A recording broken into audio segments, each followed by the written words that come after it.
नमस्कार विद्यार्थी मित्रांनो, मेडमार्ग यूट्यूब चॅनलमध्ये तुमचं खूप खूप स्वागत आहे. तर सर्वांचा असा हा प्रश्न होता की नेमकी आपली जी 2026ची काउन्सिलिंग आहे महाराष्ट्र स्टेटची, ती कधी चालू होईल. तर या व्हिडिओमध्ये आपण सविस्तरपणे डिस्कस करणार आहे की नेमकी आपली काउन्सिलिंग कधी चालू होईल. तर सर्वात आधी तर मी तुम्हाला हे सांगू इच्छितो की आपला जे लास्ट इयर 2025 साली आपला जो नीटचा रिझल्ट झाला होता, तो 14 जूनला आपला नीटचा रिझल्ट आला होता. 14 जून रोजी आपला नीटचा रिझल्ट आला होता. आणि तेच जर का आपण आता बघितलं की महाराष्ट्र CET सेलने त्यांची जी शेड्यूल आहे तो कधी रिलीज केलेला आहे, ते जर का आपण बघितलं तर तुम्ही बघू शकता की 23/7/2025ला त्यांनी त्यांचा शेड्यूल रिलीज केला होता. म्हणजेच 23 जुलैला त्यांनी त्यांची नोटीस टाकली होती. आपण बघू शकतो की नोटीस पहिली 23 जुलैला आली होती. त्याचमध्ये त्यांनी काय काय दिलं होतं आपण ते बघू. तुम्ही बघू शकता की online registration and session apply हे आपलं डेट अँड टाइम इथे दिलेलं आहे. 23 तारखेपासून आपलं हे चालू झालेलं होतं. या वर्षीचं कसं होईल नेमकं आपण ते डिस्कस करू.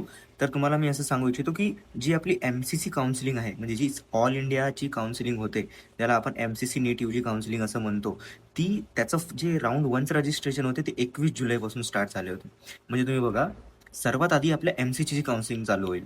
सगळ्यात आधी आपली MCCची काउन्सिलिंग चालू होईल, जी की ऑल इंडियाची काउन्सिलिंग होते. त्यानंतरच आपली जी स्टेट काउन्सिलिंग आहे, जे स्टेट कोटाच्या सीट्स भरल्या जातात 85%, ती काउन्सिलिंग आपली त्याच्यानंतरच चालू होईल. तर लास्ट इयर काय झालं होतं, 21ला MCCची काउन्सिलिंगचे रजिस्ट्रेशन स्टार्ट झाले होते आणि 23ला आपल्या महाराष्ट्राचे. म्हणजे काउन्सिलिंगमध्ये फक्त साधारणपणे 2 ते 3 दिवसाचा गॅप आपल्याला बघायला मिळाला होता.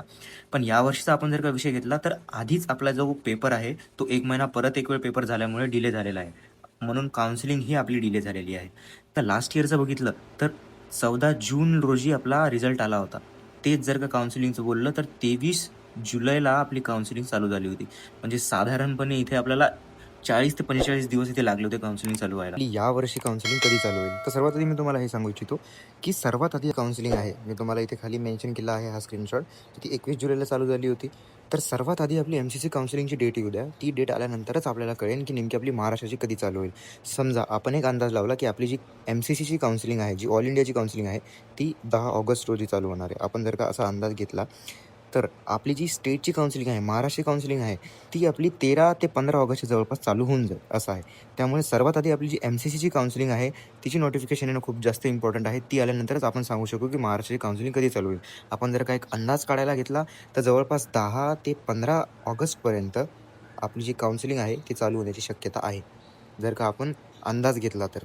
बाकी तर आपल्याला सर्वात आधी तर याचीच वाट बघणे की MCCची काउन्सिलिंग कधी चालू होते. कारण सर्वात आधी ऑल इंडियाची ही काउन्सिलिंग चालू होते, त्यानंतरच सर्व स्टेटला परमिशन भेटते त्यांची काउन्सिलिंग स्टार्ट करायचं. जर का तुम्ही म्हणत असाल की नाही, काही स्टेट्सनी त्यांची रजिस्ट्रेशनही चालू केलेले आहेत, तर एक गोष्ट सांगू इच्छितो की त्यांनी त्यांचे रजिस्ट्रेशन जरी चालू केलेले आहेत तर ते काउन्सिलिंगचे राऊंड चालू करू शकत नाहीत. कारण सर्वात आधी हा ऑल इंडियाचा राऊंड चालू होतो, नंतरच स्टेटचे राऊंड चालू होतात. कारण की हे सर्व जे राऊंड्स असतात स्टेटचे आणि ऑल इंडियाचे, हे एकमेकांसोबत शेड्यूल वाईज मॅच झाले पाहिजे. नाहीतर जे मुलं आहेत ज्यांना स्टेट आणि ऑल इंडियाच्या सीटमध्ये कन्फ्युजन आहे, त्यांचा इथे खूप मोठा लॉस होऊन जाईल. त्याचमुळे सर्वात आधी MCCची नोटीस येऊ द्या, त्यानंतरच आपल्याला कळेल. आणि जर का आपण अंदाजच लावायचा बघितलं तर 10 ते 15 तारखेपर्यंत आपली जी काउन्सिलिंग आहे ती चालू होण्याची शक्यता इथे दिसून येते. तर या व्हिडिओमध्ये एवढंच. भेटूया पुढच्या व्हिडिओमध्ये. तोपर्यंत जय हिंद, जय महाराष्ट्र.